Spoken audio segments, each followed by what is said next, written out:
Bismillahirrahmanirrahim. My name is Muhammad Hassan Aslam and I am lecturer at Department of Electrical and Computer Engineering, ComStat University, Islamabad, Lahore campus.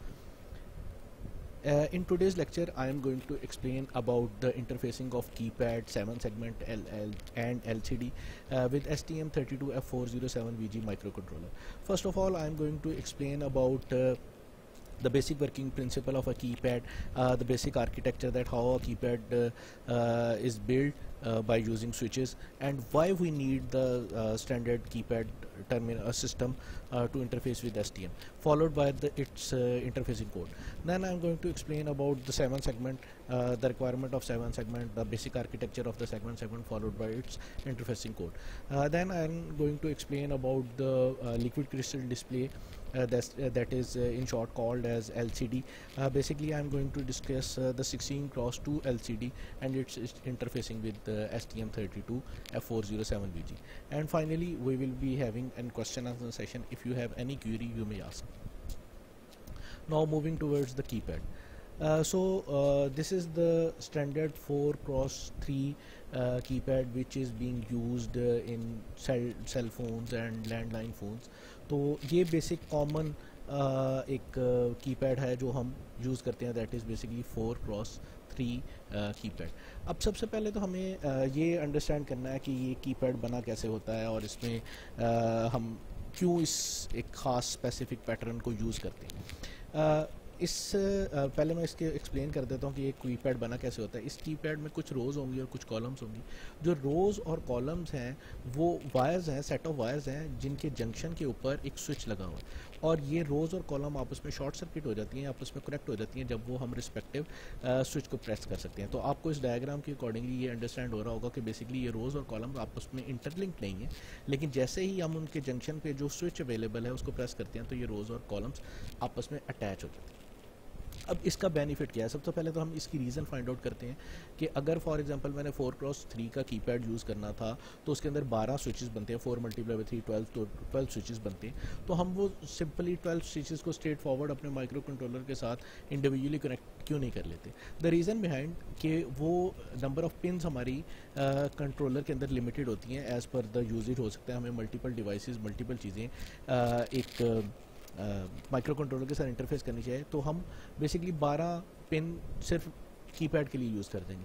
तो इसके accordingly ये जो system हमने design किया हुआ है, ये ख़ास है कीपैड की जो आर्किटेक्चर डिज़ाइन है, इसके अकॉर्डिंगली हम क्या कर रहे होते हैं कि हम सिर्फ रोज़ को और कॉलम्स को अटैच करेंगे. तो हमारे पास 4 रोज़ हैं और 3 कॉलम्स हैं, तो बेसिकली 7 पिन्स को हम इंटरफेस करके वही काम कर लेते हैं जो हमने 12 इंडिविजुअल बटन्स को इंटरफेस करके 12 पिन को यूज़ करते हुए करना था.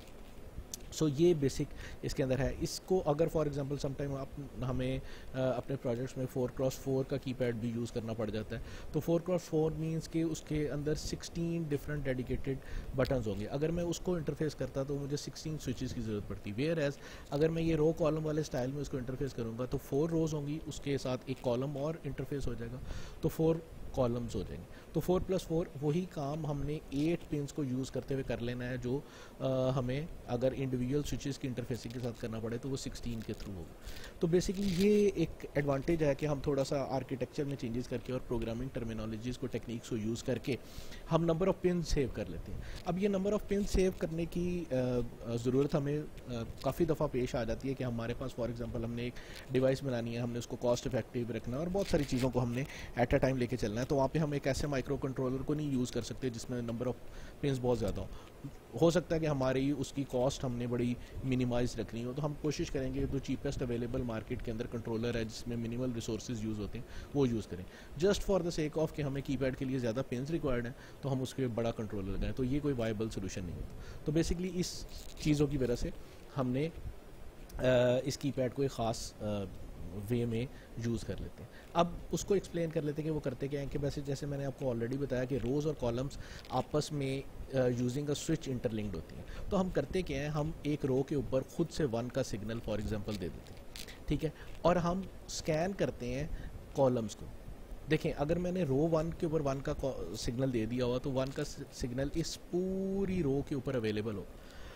अगर मैं अब कॉलम्स को स्कैन कर रहा हूँ, अगर फॉर एग्जांपल मेरे पास कॉलम 1 के ऊपर 1 रिसीव हो जाता है तो इसका मतलब होगा कि ये वाला स्विच प्रेस हुआ हुआ, ये स्विच प्रेस हुआ तो हमें कॉलम 1 पे आया। सिमिलरली अगर मैंने रो 1 के ऊपर 1 का सिग्नल दिया हुआ है और मुझे कॉलम 3 के ऊपर 1 रिसीव हो गया, मैं कॉलम्स को कॉन्टीन्यूसली स्कैन कर रहा हूँ और मुझे कॉलम 3 के ऊपर 1 का सिग्नल रिसीव हुआ है, दैट मीन्स ये वाला स्विच प्रेस हुआ होगा। तो इस बेसिकली टेक्निक्स के हम ये आइडेंटिफाई कर लेते हैं कि हमारा कौन सा स्विच प्रेस हुआ हुआ। तो हमारे पास जो स्टैंडर्ड सेलफोन की या लैंडलाइन की कीपैड की कॉन्फ़िगरेशन होती है वो ऐसे होती है कि 1 2 3 4 5 6 7 8 9 स्टैरिक 0 हैश। तो ये ऑल ओवर द वर्ल्ड ये स्टैंडर्ड ऐसे ही यूज़ होता है। अब इन आर केस हमारे पास जो रोज़ और कॉलम्स वो कैसे इंटरफेस हुई हैं, जो हमारे पास हार्डवेयर रिसोर्सेज लैब के अंदर अवेलेबल है, उसके अंदर हमारे पास जो रो 1 है वो PD7 के साथ अटैच है, रो 2 PD6 के साथ अटैच है, रो 3 PD4 के साथ अटैच है, रो 4 हमारे पास PD2 के साथ है। सिमिलरली कॉलम 1 हमारे पास PD1 के साथ अटैच है, कॉलम 2 हमारे पास PD3 के साथ अटैच है, कॉलम 3 हमारे पास PB3 के साथ अटैच है। अब आगे हम इसकी ये मैंने इसलिए आपको जो पिन कॉन्फ़िगरेशन है वो एक्सप्लेन कर दिया ताकि आगे जब हम कोड को एक्सप्लेन करें तो आपको ये चीज़ें अंडरस्टैंड हो जाए।